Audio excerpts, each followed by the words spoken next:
Well, thanks for stopping by. Today I'm going to show you a little trick that I use here on the shop to save myself a few bucks when I can. Any of you guys that work on the small engines or the lawnmowers, you recognize what I've got here.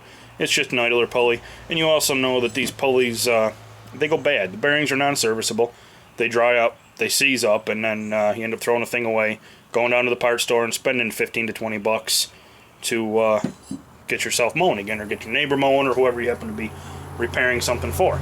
Well, if you've got one like this, or one that's spot welded, you can rebuild them and save yourself quite a bit of money, and it just costs you a little bit of time. So I'll show you what I do here. Well, first things first, a lot of these pulleys have a little spacer or sleeve in the middle of the bearing, so just get a socket that's about the right size and pop that sucker out of there. Alrighty, now to the drill press. I like to use a pair of channel locks to hold on to these things, because if you're holding on to it with your hand and that bit catches it, it'll spin, and you know, of course, where that's going to go.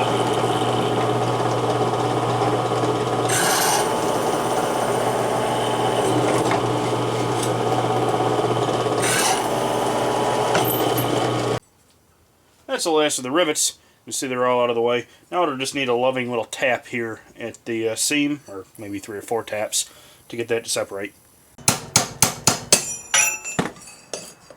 And there you go.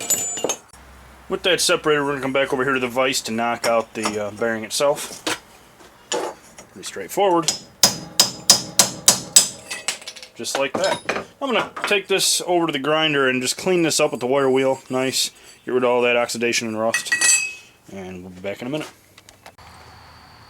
Well, once you get your old bearing out, you just run down to your local parts store, and they can, if there's a number on there, they can cross-reference it. Otherwise, they can mic it out. It's a good idea to clean it up first, because a lot of times they either don't have the time or, you know, to do that. But if you clean it up first, they can mic it and get you a replacement.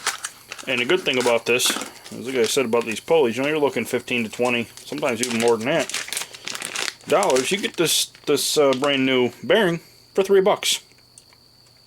And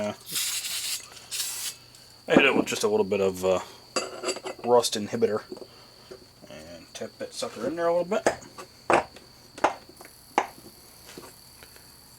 Pretty straightforward. Just make sure she's sitting in there straight, and get the other half on.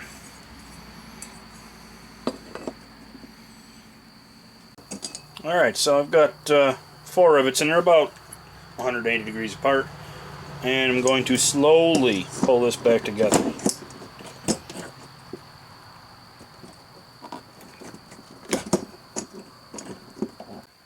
After you get a couple of rivets in and you've got one side held down nice and tight, just bring it on back over to the vise, pull that other side back in,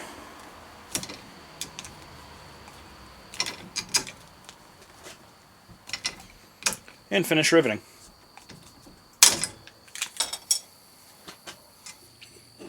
Well, there you have it. She's all back together. The last thing to do is just put this little bushing back in.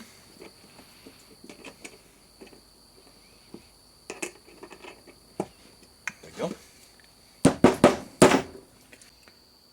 So there you go. Do it yourself. Save a few bucks. Back to mowing your lawn. As always, I do appreciate you watching. Stay safe and stop back.